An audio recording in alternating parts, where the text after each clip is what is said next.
What's going on, everybody? Welcome back to OG and the Kid, Volume 4. I am Octagon Jordan. That's OGDP, the casual, here to give us the casual takes. We're here to break down UFC 302 in Newark, New Jersey. Dustin Poirier against Islam Makhachev. Poirier going up against the odds to finish the story. Can he fucking do it? How are we feeling, OGDP?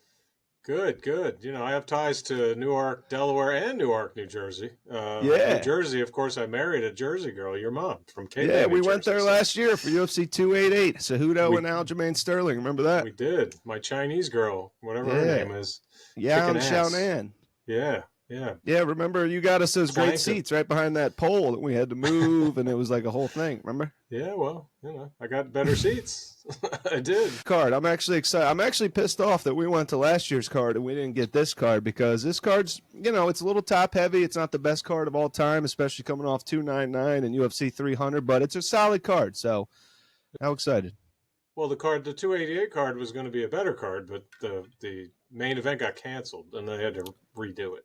Yeah, the Charles Oliveira Dariush fight.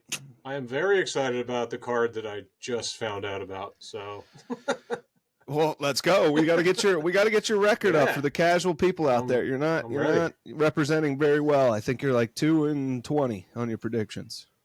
Well, that probably represents casual people pretty well. Probably. I'm not 2-20. All right. Let's get right into it. Let's take a look here. First fight on the card. I was shocked. They had Jelton Almeida and Alexander Romanov on the main card. It looks like they moved it down to the prelims, which is a bit strange. I'm not sure when that happened, but now it's showing Nico Price and Alex Morono on the main card. But anyway, I'm going to break down the first fight. It's Randy Rude Boy Brown against Elizus Zaleski dos Santos. Very interesting matchup here. It's a stylistic matchup where both guys kind of clash. You know, Randy Brown, he's a tall, lanky striker.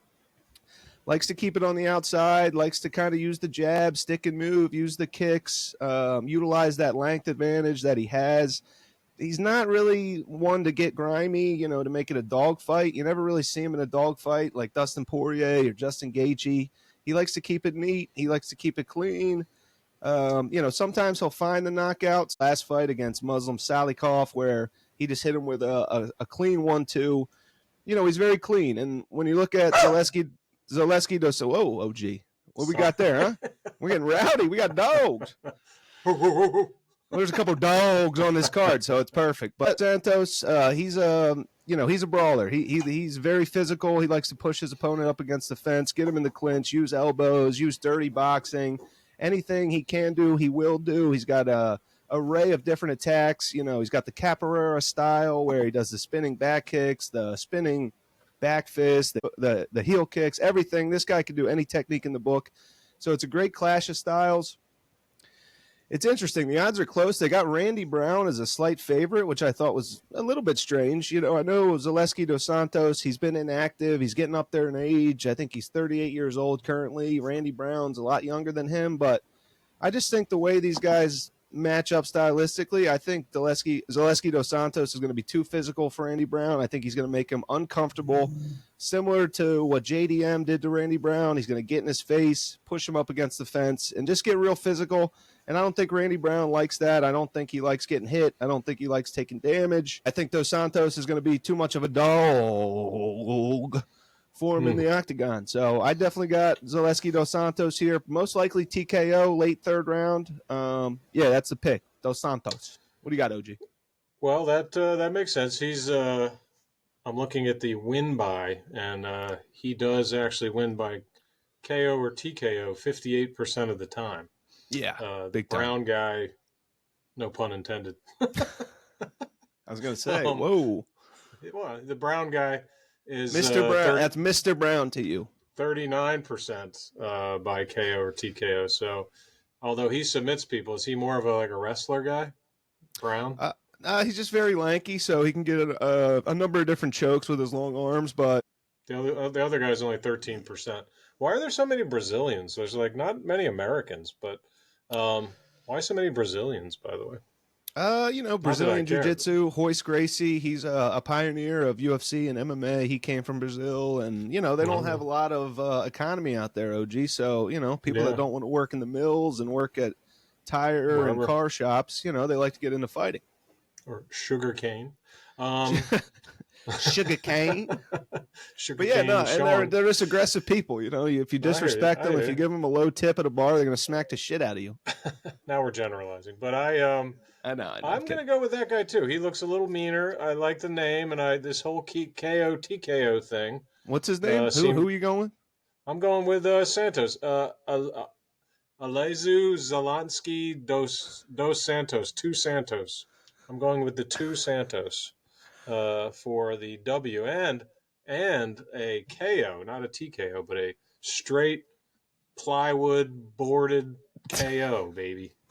Damn! So Mr. Brown is in for a rude night, a rude awakening. Yep. Pun intended. Yep. Second round. Let's go. All right.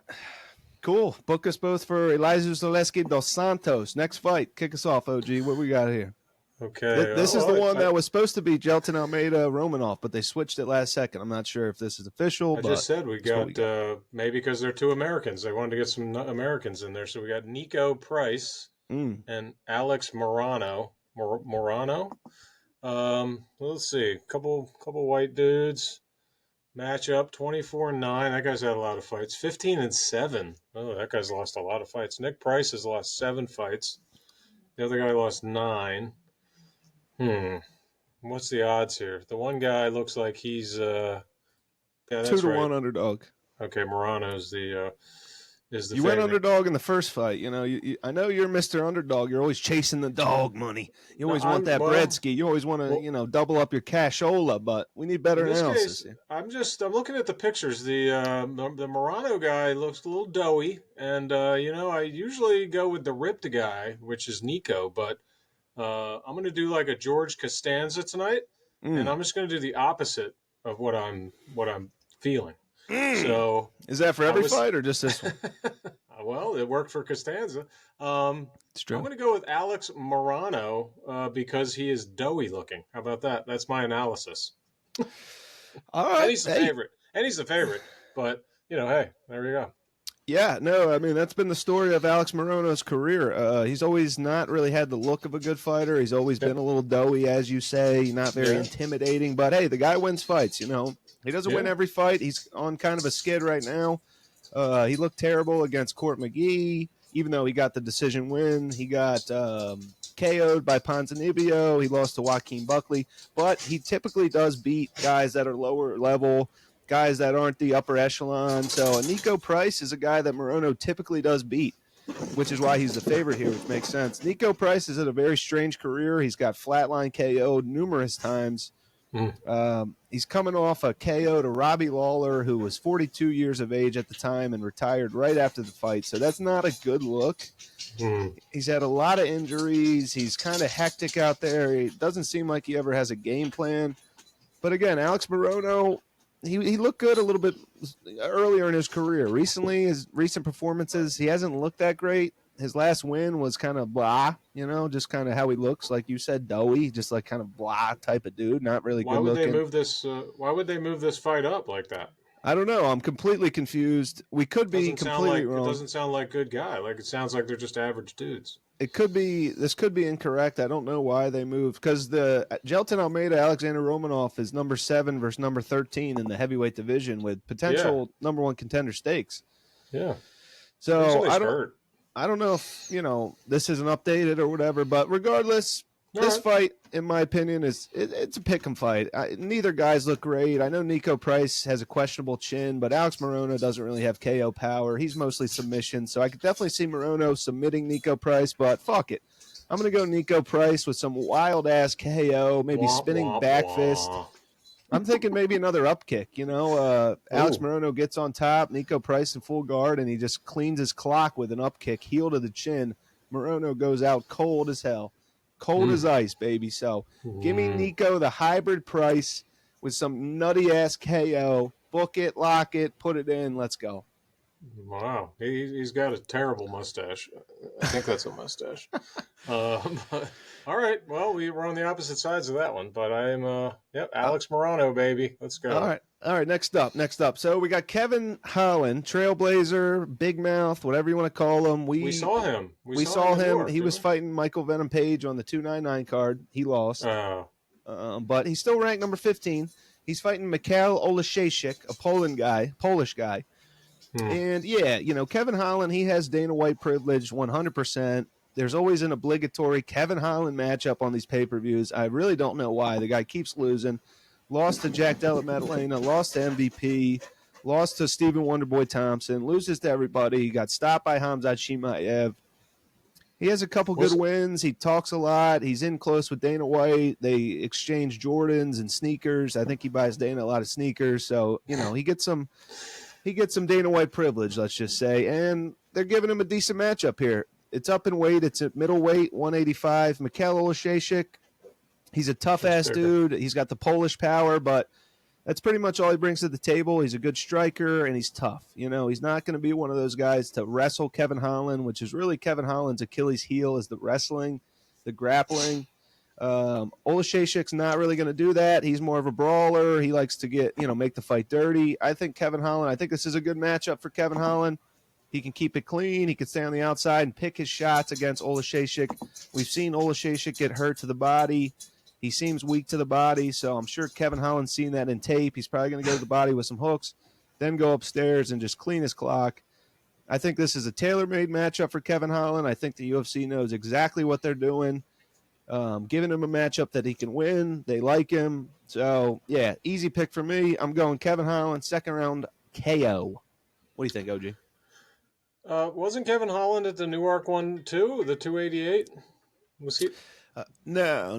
That was Gilbert Uh, Burns and Bilal Muhammad in the co-main event. He wasn't on that. He's been on a lot of cards, though. He's very There's an active. He fights African all the American time. guy that was United States, but everybody was booing him, and Yeah, that was uh, Aljamain Sterling. oh, it was Aljamain Sterling. Okay. Aljo, yeah, in the main event. All right. He sucks. People Aljo were sucks. maybe that's why they moved that fight. Yeah, they were. Um, And Aljo's from New York, too. They were they so were help me rooting out for again. Henry If you're Cejudo. if you're negative two, if you're minus, you're the underdog. If you're plus, you're the favorite. No, if you're minus, you're the favorite. So Kevin Favorite, Holland's sorry. basically a 3-1 favorite. He's a pretty heavy favorite. He might be Yeah, I'm the looking. biggest favorite on the card. Or no, I'm look. the main event's looking. the biggest favorite on the card. But yeah, he's a big Okay. favorite. All right. So yeah, I'm looking. You know me and Polish guys. I like the. I just like the Poles. You like poles? Holes in poles? Poles, holes in Polish poles? people. I like the Polish people. Oh, okay. The That's what she poles. said.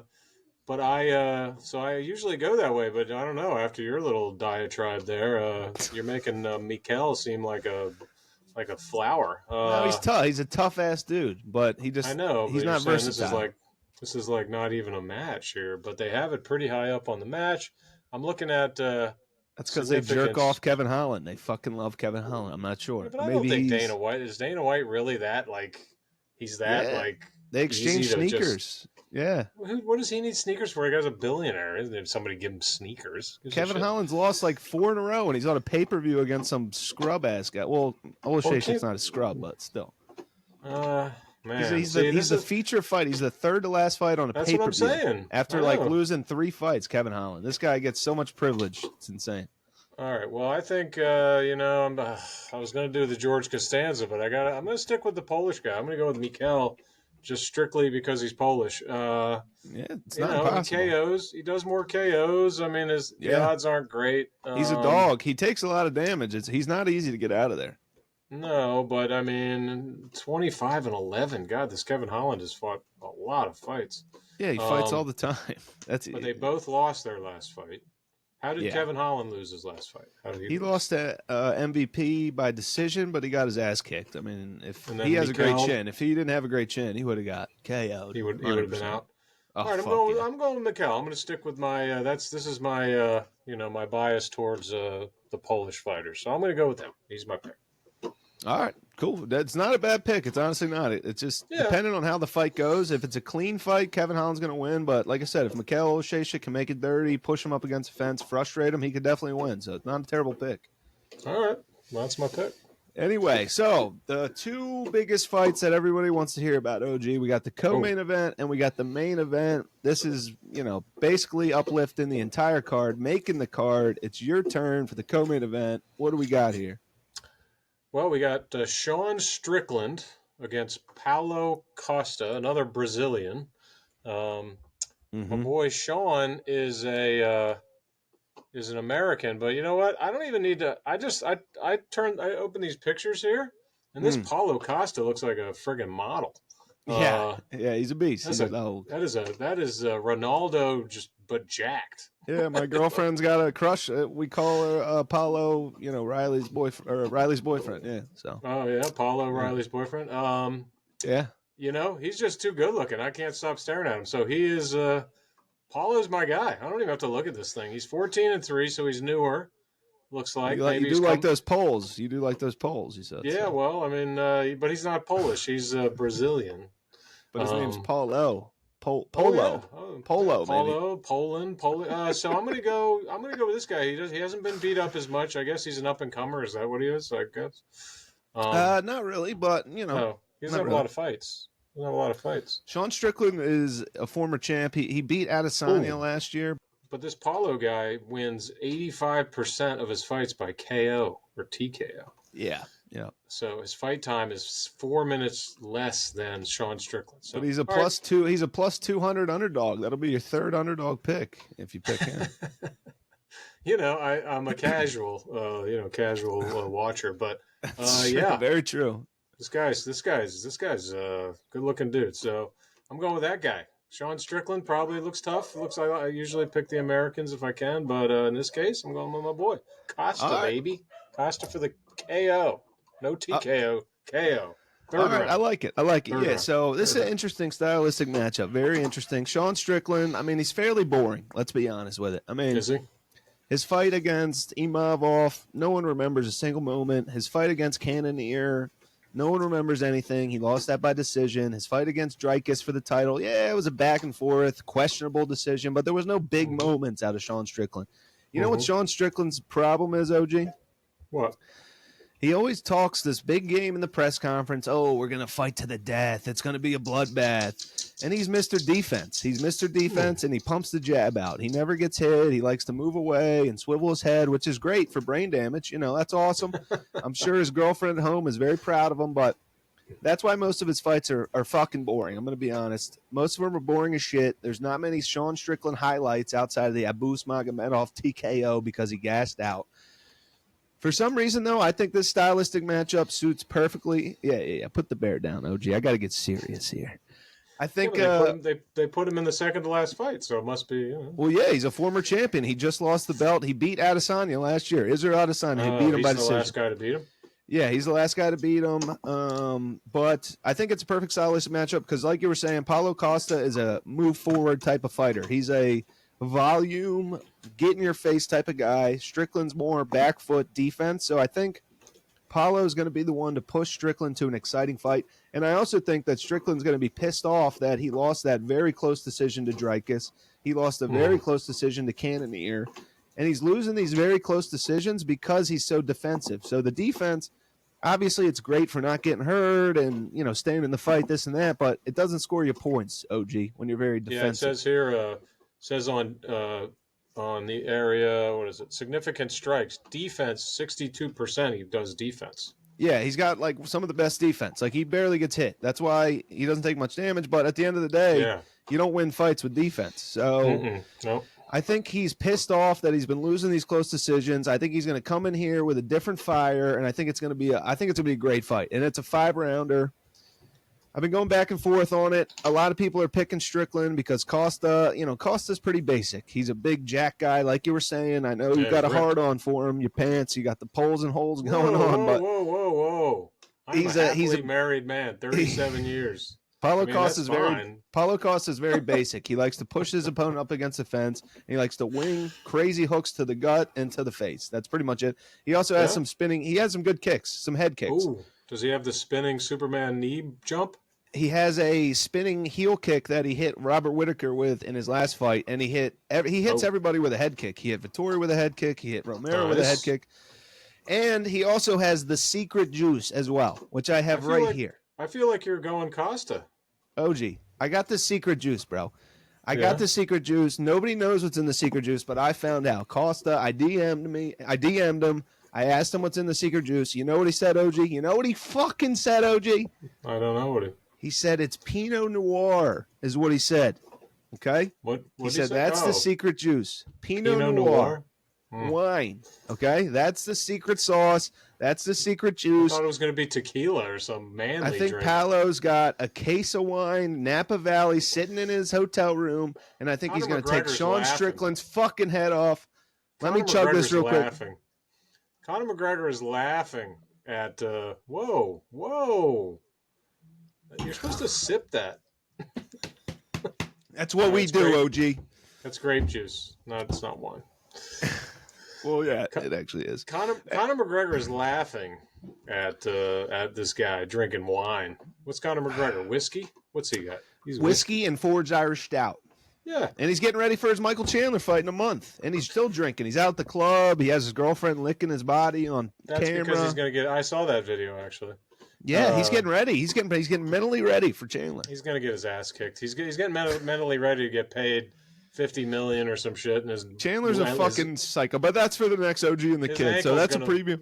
His ankle's going to fall off. That's a little preview for you guys for UFC 3. So to finish this off, the smart pick is Sean Strickland. It's a 5-rounder, but I'm going Paulo Costa. I think Strickland's pissed. I think he's going to fight outside of himself. I think he's going to change up his style. I think Costa's going to hurt him. I think he's going to hurt him bad. I think Strickland's going out cold in this one. I think Costa's on a mission. Secret juice out the ass. He's already making fun of Sean Strickland. He's making fun of his stupid leotard, his dumb wrestling transitions. Costa don't give a shit. And another thing about Costa is he's got one of the best chins in the whole division. This guy eats punches like they're cookies, OG. Like they're cookies. I got a good chin. Yeah. Pretty chin. Yeah. What do you think? Oh, yeah. Strickland's a pussy. I was born in the dark, forged in it. Let's go. So, my final prediction, against my smarter thoughts, I'm going Paulo Costa, 3rd round, KO, clean KO. Sean Strickland, get fucked. Secret juice all day. Whoa. Batman says calm down. Calm down. This is a family show. Yeah. Calm down. All right. Main event time, OGDP. Main event. I'll kick us off. Go. The odds aren't doing it. Yeah, main event. Main event. All right, OG. The odds are not in Dustin Poirier's favor. Dustin, the Diamond Poirier, one of my favorite fighters, when he beat Benoit Saint-Denis in the last fight, he fucked him up. He fucked him up, OG, and I messed up. I wanted to pick Dustin Poirier the whole time. I wanted him. I felt him in my bones. I felt him in my body, but I believe the hype, OG. I watched too much bullshit online, too much YouTube, and people were telling me no chance. He's too old. BSD's got too good a grappling. Mm-hmm.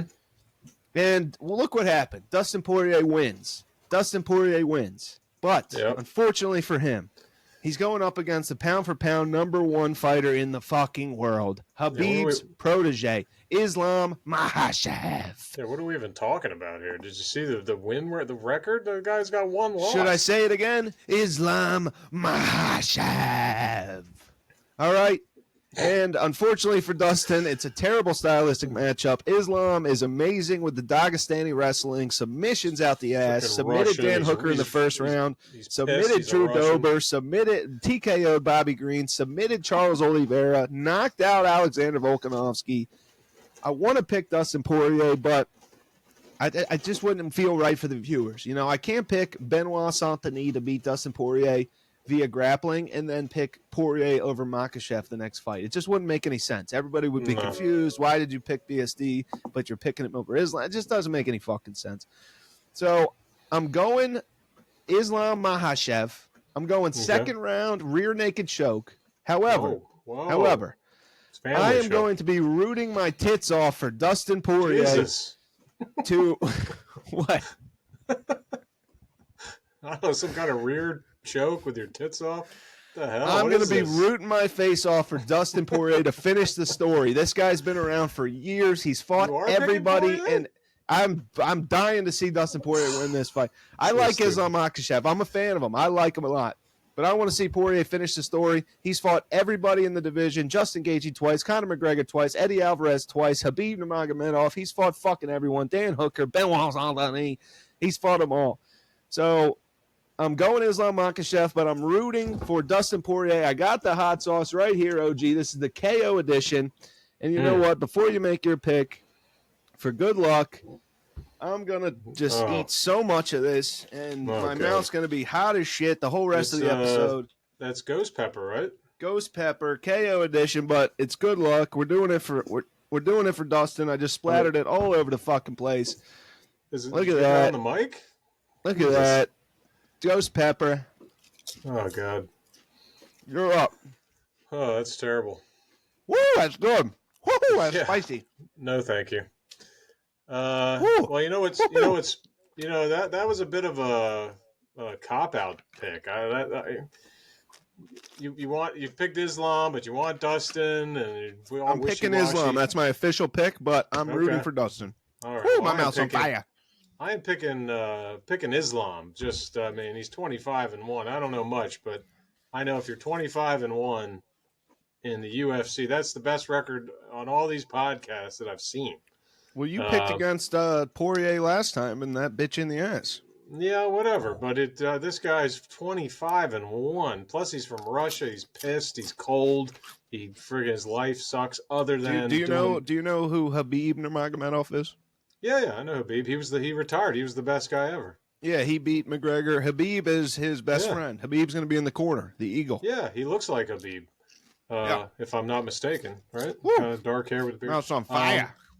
Yeah, I think this isn't even going to be close. I think this is going to be just one of these boring-ass grappling fights.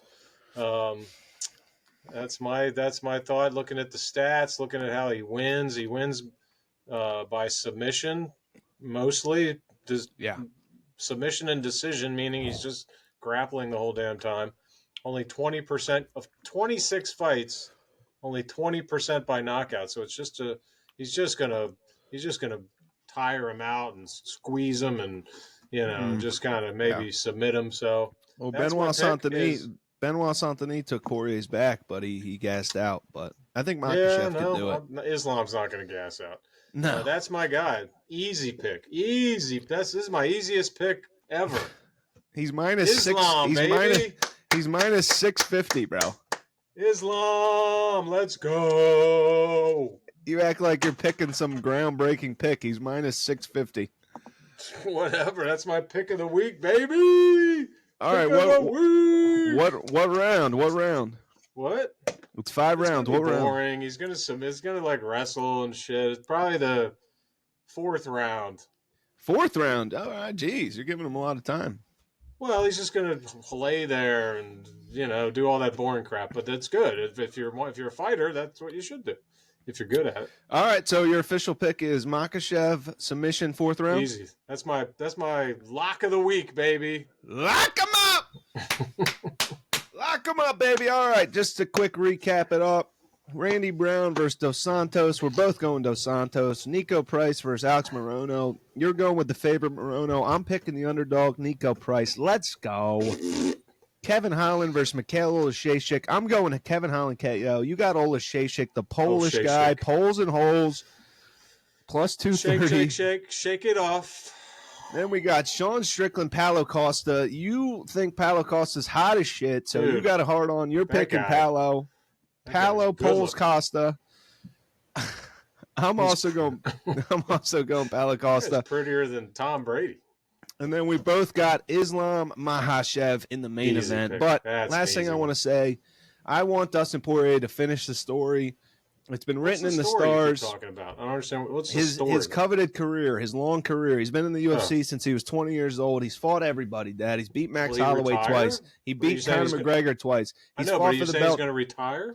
Potentially. He said win or lose. He's thinking about it. But he's addicted to this shit. Like Pookie, man. He just keeps coming back. He needs more. I got you.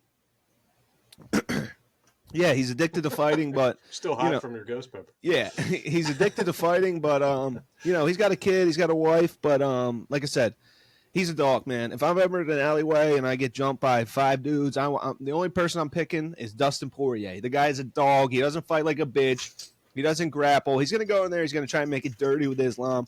If he can stuff the takedowns, I truly believe that he can hurt Islam Makhachev. You really want him to win, but he can catch him on the chin. I believe that. So, all right, we'll see. Fuck me, but, we'll see what happens. Any last words, OGDP?